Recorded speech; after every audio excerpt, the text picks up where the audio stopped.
കൊച്ചി വാർത്താ ചാനലിലേക്ക് സ്വാഗതം. ഇത്തവണത്തെ ഇലക്ഷൻ പ്രചാരണത്തിൽ പ്രധാനമന്ത്രിയുടെയും BJPയുടെയും ചില പരാമർശങ്ങൾക്കെതിരെ രാജ്യത്തിന്റെ വിവിധ കോണുകളിൽ നിന്ന് വിമർശനമുയർന്നിരുന്നു.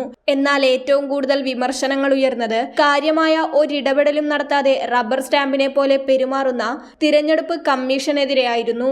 മന്ത്രിമാരുടെയും പ്രതിപക്ഷ നേതാക്കളുടെയുമെല്ലാം ഇലക്ഷൻ കാലത്ത് വരച്ച വരയിൽ നിർത്തി ഇലക്ഷൻ കമ്മീഷന്റെ യഥാർത്ഥ പവർ മുൻപ് TN ശേഷൻ രാജ്യത്തിന് കാണിച്ചു തന്നിട്ടുള്ളതാണ്. ഒടുവിൽ BJPക്കെതിരെ ശക്തമായ നടപടിയെടുത്തിരിക്കുകയാണ് ഹൈക്കോടതി. അതോടൊപ്പം തിരഞ്ഞെടുപ്പ് കമ്മീഷൻ ഇടപെടാത്തത് ഗുരുതരമായ വീഴ്ചയാണെന്ന് കോടതി പറയുകയും ചെയ്തു. കിട്ടേണ്ടത് കിട്ടിയതോടെ ഇലക്ഷൻ കമ്മീഷനും കർശന നടപടികളിലേക്ക് കടന്നിരിക്കുകയാണ്. തൃണമൂൽ കോൺഗ്രസിനെതിരായ BJPയുടെ പരസ്യങ്ങൾ കൽക്കട്ട ഹൈക്കോടതി വിലക്കി. ഇത്തരം പരസ്യങ്ങൾ തടയാത്ത തിരഞ്ഞെടുപ്പ് കമ്മീഷന് വൻ വീഴ്ച സംഭവിച്ചതായി കോടതി പറഞ്ഞു.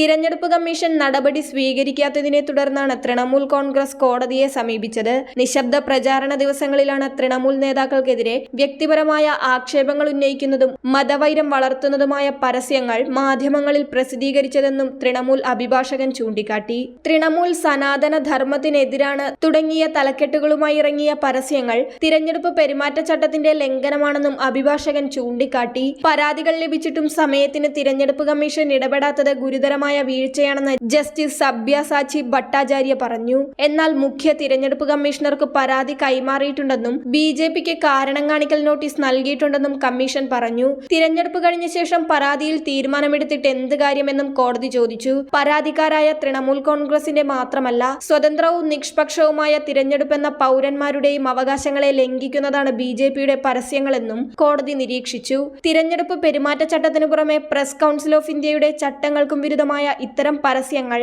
മാധ്യമങ്ങൾ ഒഴിവാക്കണമെന്നും കോടതി പറഞ്ഞു. ഇപ്പോഴിതാ പശ്ചിമബംഗാൾ മുഖ്യമന്ത്രി മമതാ ബാനർജിക്കെതിരായ അധിക്ഷേപ പരാമർശത്തിൽ BJP സ്ഥാനാർത്ഥിക്കെതിരെ നടപടിയുമായി തിരഞ്ഞെടുപ്പ് കമ്മീഷൻ എത്തിയിരിക്കുകയാണ്. തംലുക് മണ്ഡലത്തിലെ BJP സ്ഥാനാർത്ഥിയും മുൻ കൽക്കട്ട ഹൈക്കോടതി ജഡ്ജിയുമായ അഭിജിത് ഗംഗോപാധ്യായിയെ തിരഞ്ഞെടുപ്പ് പ്രചാരണത്തിൽ നിന്ന് കമ്മീഷൻ വിലക്കി. 24 മണിക്കൂർ സമയമാണ് തിരഞ്ഞെടുപ്പ് പ്രചാരണത്തിൽ നിന്ന് വിലക്കുള്ളത്. തൃണമൂൽ കോൺഗ്രസ് നൽകിയ പരാതിയിലാണ് ഇപ്പോൾ കമ്മീഷൻ നടപടിയെടുത്തിരിക്കുന്നത്. വിലക്കിനോടൊപ്പം കർശനമായ മുന്നറിയിപ്പ് നൽകിയിട്ടുണ്ട്. ചെറിയ രീതിയിൽ വ്യക്തിപരമായ കടന്നാക്രമണം ഗംഗോപാധ്യായ് നടത്തിയെന്നും പെരുമാറ്റച്ചട്ടത്തിന്റെ വ്യവസ്ഥകൾ ലംഘിച്ചുവെന്നും കമ്മീഷൻ വ്യക്തമാക്കി. ചൊവ്വാഴ്ച വൈകുന്നേരം 5 മണി മുതൽ 24 മണിക്കൂർ സമയമാണ് വിലക്ക്. നേരത്തെ ഹാൽദിയയിൽ വെച്ച് നടന്ന ഒരു പൊതുപരിപാടിയിലാണ് ഗംഗോപാധ്യായ് മമതയെ കടന്നാക്രമിച്ചത്. വ്യക്തിപരമായി കടുത്ത പ്രയോഗങ്ങളും അദ്ദേഹം നടത്തി. ഇത് സ്ത്രീത്വത്തെ അപമാനിക്കുന്ന തരത്തിലുള്ള പരാമർശമാണെന്നും പ്രത്യേകിച്ച് ഭരണഘടനാ പദവിയിലിരിക്കുന്ന ഒരാൾക്കെതിരെയുള്ള ഇത്തരം വ്യക്തിപരമായ കടന്നാക്രമണങ്ങൾ അപലപനീയമാണെന്നും കമ്മീഷൻ വിലയിരുത്തി.